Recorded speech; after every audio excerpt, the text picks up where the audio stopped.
Assalamualaikum warahmatullahi wabarakatuh. Agak kariba pemirsa, beragam informasi menarik akan kami hadirkan di seputar Ainus Sulsel dalam 30 menit ke depan edisi hari ini, di antaranya.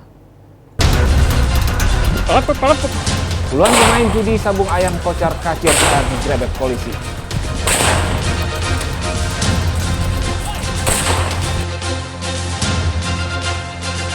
Seorang wanita Parubaya mencuri gelang berlian ratusan juta rupiah di mal.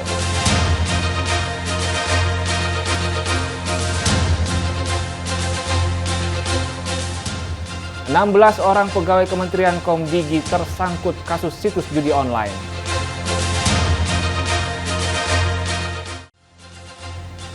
Bersama saya Rusdi Ansor, inilah informasi seputar Ainus Sulsel selengkapnya.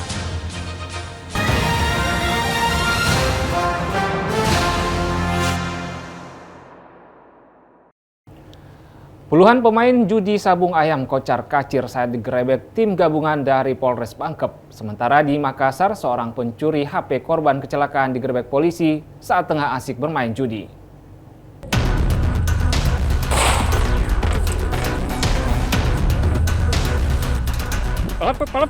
Puluhan pemain judi sabung ayam di Kampung Malise kocar kacir saat tim gabungan dari Polres Pangkep melepaskan tembakan peringatan ke udara. Aksi kejar-kejaran sempat terjadi ketika para pelaku kabur begitu melihat kedatangan polisi. Dalam operasi ini petugas berhasil mengamankan 2 pelaku, 5 ekor ayam jago aduan siap tarung, serta belasan unit sepeda motor milik para penyabung. Penggerebekan ini berawal dari laporan warga yang merasa resah dengan adanya aktivitas sabung ayam di kawasan tersebut. Warga mengeluhkan keramaian yang mengganggu ketenangan kampung dan dugaan praktik perjudian yang kian marak.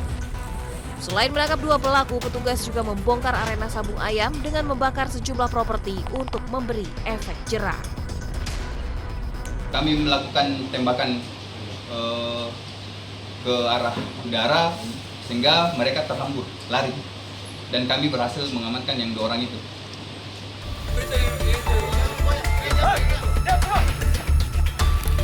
Di Makassar, Sulawesi Selatan, seorang pencuri HP korban kecelakaan digerebek polisi saat tengah asik main judi.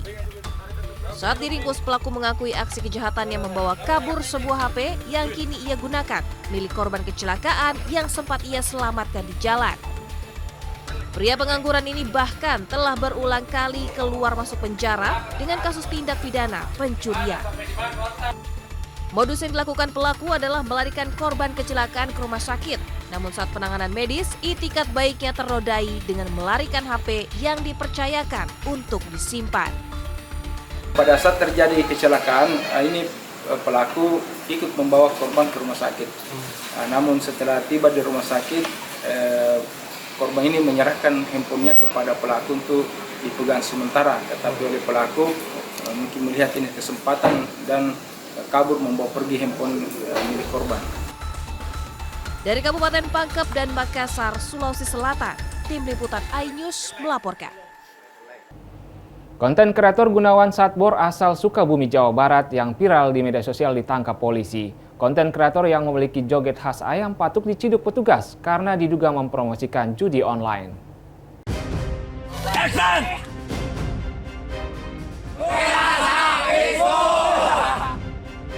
Mari kita joget, Bapak. Melalui akun media sosialnya, Gunawan alias Gunawan Satbor bersama timnya yang merupakan warga Kampung Margasari, Desa Bojong Kembar, Kabupaten Sukabumi melakukan joget bersama-sama saat siaran langsung. Joget bersama ini dilakukan Gunawan Satbor bersama warga lainnya untuk memperoleh gift alias saweran secara online. Semakin banyak saweran yang diperoleh, maka Gunawan Satbor dan timnya akan lebih bersemangat joget dan semakin lama menggelar live. Namun konten kreator Gunawan Satbor kini berhadapan dengan hukum karena diduga mempromosikan judi online. Gunawan Satbor ditangkap polisi pada hari Kamis 31 November 2024. Hal ini dibenarkan oleh Kapolres Sukabumi AKBP Samian. Selain Gunawan, beberapa anggota timnya juga diperiksa polisi. Sebelum ditangkap polisi, Gunawan Satbor sempat memberikan klarifikasi bahwa dirinya beserta tim tidak pernah mempromosikan judi online melalui akun media sosial. Assalamualaikum warahmatullahi wabarakatuh. Oke teman-teman, dimanapun engkau berada ya, banyak banget ngetek Satbor bahwa Satbor bekerja sama dengan judi online. Oke, Satbor mau klarifikasi ya teman-teman. Jadi itu tidak benar ya. Jadi Satbor mau klarifikasi, itu tidak benar bahwa Satbor dan tim-tim Satbor dan karyawan-karyawan Satbor dan tim-tim Satbor tidak bekerja sama dengan judai ya. Jadi teman-teman, jadi Satbor mau klarifikasi ini ya. Usai Gunawan Satbor ditangkap polisi, perkampungan Babakan Baru di Kabupaten Sukabumi, Jawa Barat mendadak sepi. Padahal sebelumnya suasana kampung selalu ramai dengan aktivitas warga yang berjoget live di akun media sosial. Di kampung Babakan Baru terdapat 2 hingga 3 grup yang melakukan live streaming melalui beberapa akun yang berbeda. Sebelum viral, Gunawan merupakan penjahit keliling di Jakarta saat pandemi COVID-19. Setelah menjadi konten kreator, ia memutuskan pulang ke Sukabumi, Jawa Barat dan fokus untuk mencari peruntungan melalui joget secara langsung di media sosial.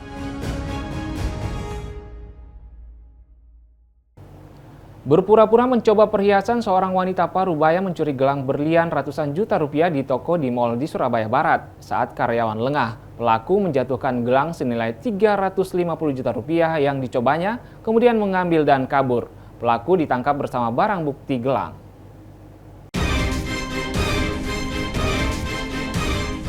Wanita 48 tahun AM datang ke toko berlian di Mall Surabaya Barat, Jawa Timur. Pelaku berpura-pura akan membeli perhiasan dan mencoba beberapa gelang serta cincin berlian. Saat karyawan lengah, pelaku mencuri dengan menjatuhkan gelang senilai 350 juta rupiah yang dicobanya, terekam jelas di CCTV, kemudian mengambil dan kabur. Pelaku ditangkap bersama barang bukti gelang dengan hiasan 28 butir berlian masing-masing 0,3 karat. Jadi modus operandi pelaku bahwa yang bersangkutan berpura-pura mencoba perhiasan yang ada, kemudian mencoba gelang. Pada saat percobaan gelang yang kedua dijatuhkan ke pangkuannya, setelah itu dijatuhkan ke lantai. Pelaku kini mendekam di tahanan terancam 5 tahun penjara. Dari Surabaya, Jawa Timur, Sony Hermawan, iNews melaporkan. Bareskrim Polri mengungkap sebanyak 80 kasus peredaran gelap narkoba sepanjang September-Oktober 2024. Total 136 orang pelaku ditangkap dengan perputaran uang diperkirakan mencapai 59,2 triliun rupiah. Badan Reserse Kriminal Bareskrim Mabes Polri mengungkap 80 kasus peredaran gelap narkoba selama September hingga Oktober 2024. Peredaran berbagai jenis narkotika ini melibatkan 3 jaringan pengedar narkotika internasional yang beroperasi di Indonesia. 3 jaringan internasional tersebut adalah FP yang beroperasi di 14 provinsi di Indonesia, HS yang beroperasi di 5 provinsi, dan H yang beroperasi di Jambi.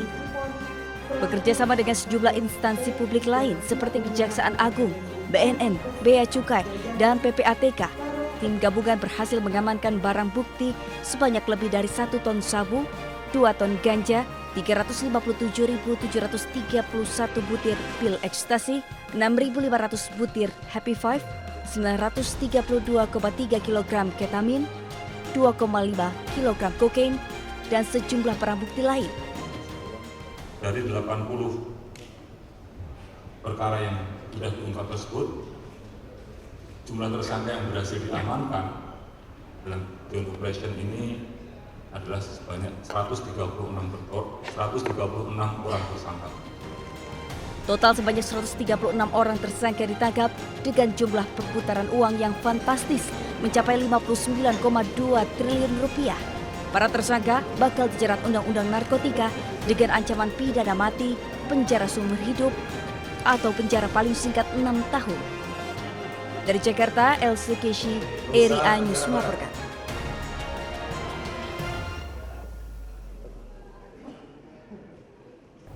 Belasan marbot, imam masjid, dan guru mengaji yang berasal dari Papua Barat mendapatkan umroh gratis sebagai bentuk apresiasi pemerintah Kabupaten Kaimana, Papua Barat terhadap kinerja mereka yang telah ikhlas bersiar untuk umat Islam. Mereka akan diberangkatkan ke Tanah Suci melalui Bandara Sultan Hasanuddin, Makassar.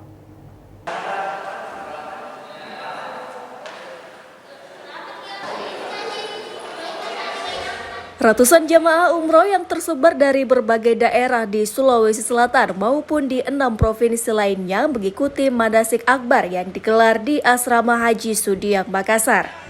Namun, uniknya dari ratusan jamaah ini terdapat 17 jamaah asal Papua mendapatkan umroh secara gratis oleh pemerintah daerah. Belasan jamaah umroh ini masing-masing terdiri dari imam masjid, marbaut, guru mengaji, dan sejumlah cleaning service yang berasal dari Kabupaten Kaimana, Papua Barat. Mendapatkan umroh gratis setelah puluhan tahun ikhlas bekerja dalam bersyiar untuk umat Islam. Perjalanan umroh gratis ini merupakan program pemerintah daerah Kabupaten Kaimana, Papua Barat melalui Travel Aslam Group Internasional. Jumlah marbot yang mendapatkan umroh gratis ini pun sangat bersyukur dan bahagia bisa menunaikan ibadah di Tanah Suci Mekah. Mereka tidak menyangka bisa berangkat meski keterbatasan biaya. Yang awal ketika saya menyampaikan kepada jamaah umroh tidak bisa berkata-kata, hanya tetesan air mata yang mengalir. Tapi sebelumnya sudah pernah naik haji atau umrah? Belum pernah. Untuk sampai ke Tanah Suci Mekah itu tidak terpikir dalam pikiran. Tapi ada keinginan? Ada keinginan, cuma karena terbentur oleh biaya. Alhamdulillah ada jamaah dari Papua Barat, Kabupaten Kaimana yang akan berangkat bersama kita. Alhamdulillah mereka jamaah digratiskan oleh pemerintah daerah karena melihat mereka adalah masyarakat yang sudah bersyiar untuk umat dan mendapatkan perhatian penuh dari pemerintah daerah untuk berangkat umroh. Luar biasa, ada imam, ada marbot, ada cleaning service, semuanya bisa berangkat berkat pemerintah daerah dan Aslam Group Internasional. Salah satu makna daripada umrah. Usai mengikuti manasik umroh, rencananya mereka akan diberangkatkan ke Tanah Suci pada Rabu dini hari melalui Bandara Sultan Hasanuddin Makassar menuju ke Arab Saudi, Jeddah, bersama ratusan jamaah haji lainnya dari berbagai daerah di 6 provinsi di Indonesia. Dari Makassar, tim liputan iNews melaporkan.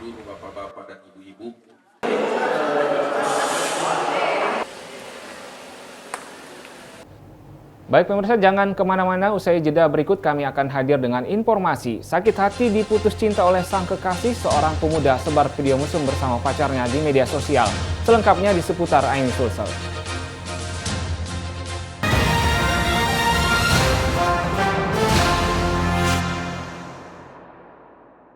Dan cobalah, mari kita semua saling menyayangi dan saling berbagi, dan bersama untuk hadapi bencana, kelak sambut pagi dan cerah mentari.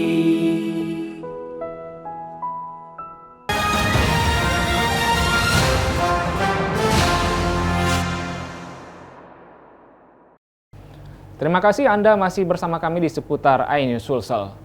Satuan Tugas Pemberantasan Judi Online Polri mengamankan 7 tersangka terkait kasus judi online. Dalam penangkapan ini, Polri menyita sejumlah barang bukti. Salah satunya berupa uang tunai lebih dari 70 miliar rupiah.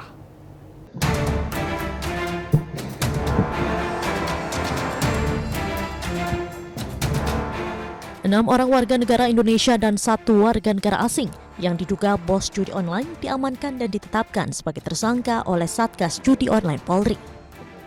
Satgas Judi Online Polri ini juga menyita sejumlah barang bukti seperti uang tunai hingga 70 miliar rupiah usai membongkar kasus judi online slot 8278. Wakil Kepala Bareskrim Polri yang juga merupakan Wakasatgas Judi Online, Irjen Pol Asep Edi Suheri menjelaskan, slot 8278 merupakan situs perjudian online berskala internasional yang memiliki jumlah pemain lebih dari 85.000 orang Indonesia. Selain uang tunai, Satgas Judi Online juga menyita sejumlah barang bukti lainnya seperti laptop, ponsel, hingga 2 unit mobil. Bahwa pada bulan Oktober tahun 2024, kami telah mengungkap perkara judi online situs slot 82/78 dan saat itu kami menangkap 7 orang tersangka yang terdiri dari 1 orang warga negara asing dan 6 orang warga negara Indonesia dengan omset miliaran rupiah. Kemudian dapat kami sampaikan bahwa situs slot 82/78 merupakan situs judi online berskala internasional yang jaringannya dikendalikan oleh warga negara Cina dan memiliki jumlah pemain lebih dari 85.000 orang di Indonesia dengan server yang berlokasi di luar negeri. Adapun situs slot 82/78 ini dipromosikan melalui berbagai situs dalam media sosial, termasuk pada grup Telegram. Selain itu, situs ini juga memberikan fasilitas untuk melakukan deposit dengan saldo minimal Rp10.000 tanpa harus melakukan registrasi email dan nomor handphone. Oleh karena itu, banyak orang yang tertarik untuk mengakses situs tersebut. Pengungkapan jaringan judi online ini merupakan komitmen Polri dalam melaksanakan program kerja Asta Cita yang bertujuan memperkuat reformasi politik, hukum, dan birokrasi, serta meningkatkan upaya pencegahan dan pemberantasan korupsi, perjudian, narkoba, dan penyelundupan. Dari Jakarta, Faisal Rinaldi, Dede Rudi, iNews melaporkan.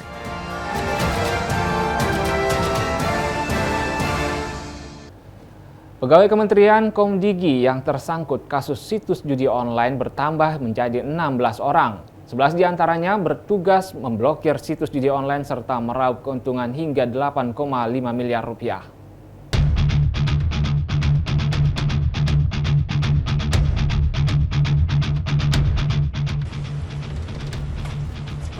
Direktorat Reserse Kriminal Umum Polda Metro Jaya menangkap 16 tersangka terkait situs judi online.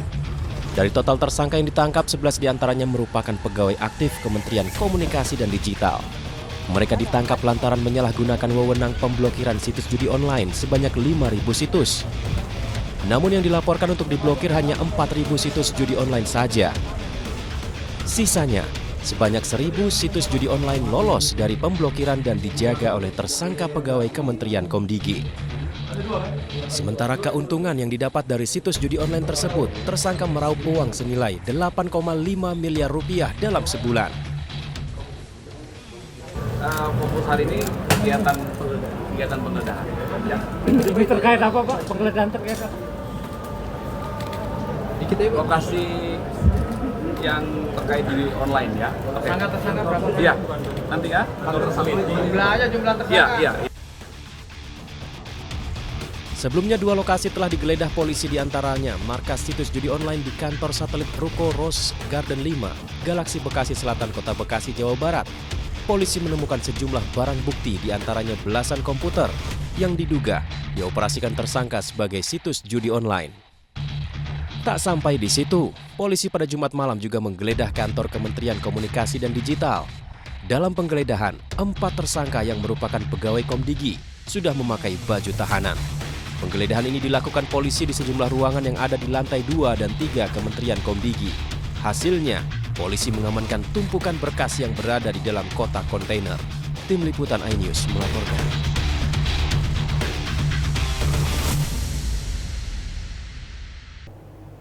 Wapres Gibran Rakabuming didampingi Ketua Korpri Profesor Zudan Arif resmi membuka Musabaqah Tilawatil Quran ke-7 Korpri tingkat nasional tahun 2024 yang berlangsung di halaman kantor Gubernur Kalimantan Tengah.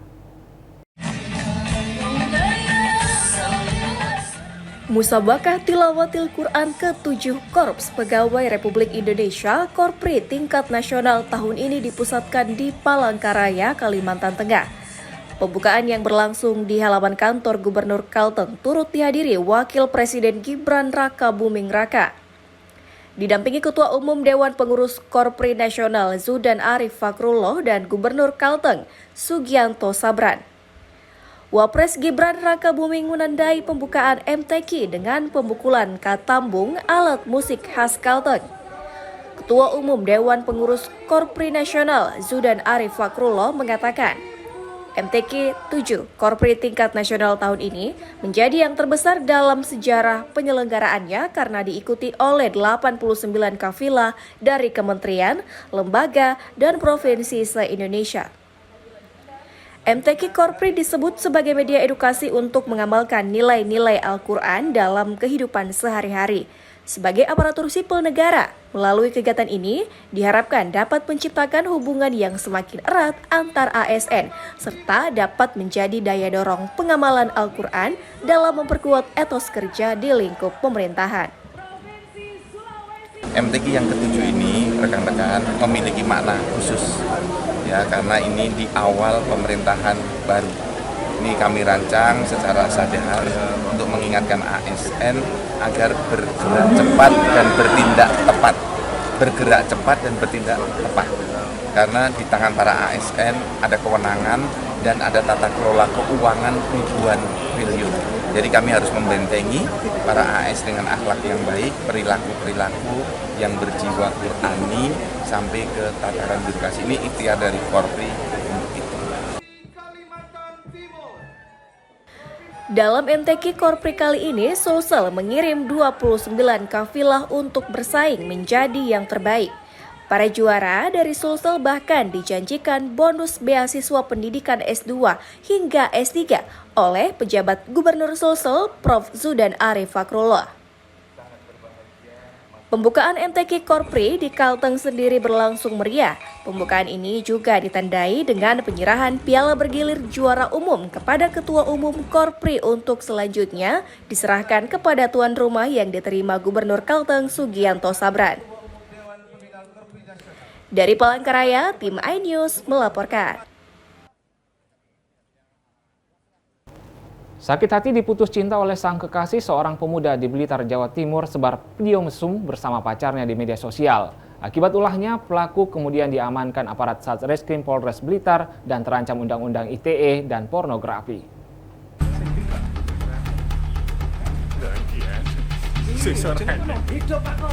Seorang pria berinisial KB, 27 tahun, terpaksa berurusan dengan aparat Satreskrim Polres Blitar, Jawa Timur usai terbukti menyebarkan video mesum bersama mantan kekasihnya di media sosial. Setelah menyebarkan video, pelaku sempat kabur selama 2 pekan. Namun persembunyian pelaku terendus polisi yang meringkus di sebuah rumah kos di wilayah Malang. Motif pelaku menyebarkan video mesum lantaran sakit hati usai diputus kekasihnya dan korban juga tidak penuhi permintaan uang yang pelaku minta. Pasangan ini yang melakukan memposting video, melakukan hubungan mesum dan di-upload ini adalah sepasang kekasih. Sehingga karena yang pemeran laki-laki diputus oleh yang perempuan karena sakit hati, sehingga video yang pernah dibuat berdua itu di-upload karena jengkel terhadap mantan kekasihnya. Guna mempertanggungjawabkan perbuatannya, pelaku dijerat Undang-Undang ITE dan pornografi dengan ancaman hukuman 16 tahun penjara. Dari Blitar, Jawa Timur, Robi Ridwan, iNews melaporkan. Pemirsa, heboh buah anggur Sen Muscat terpapar residu pestisida akhirnya ditanggapi aparat. Petugas menyidak sejumlah toko dan mengambil sampel buah anggur untuk diperiksa keamanannya.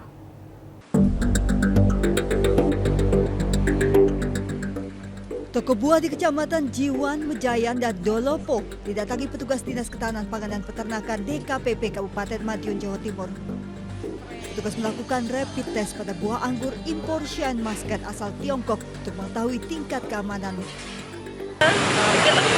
Ini kita setelah rapid lapor ke pusat, ada linknya.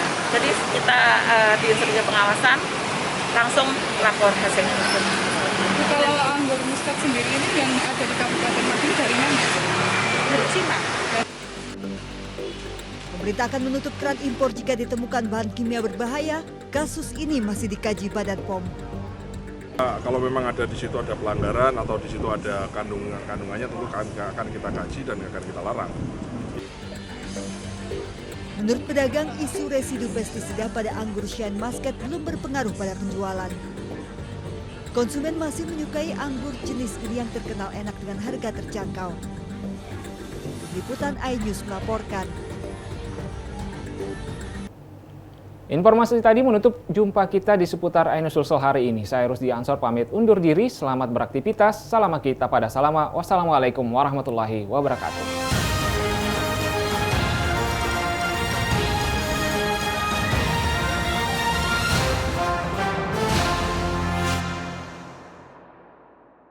Dan cobalah, mari kita semua saling menyayangi dan saling berbagi, dan bersama untuk hadapi bencana, kelak sambut pagi dan cerah mentari.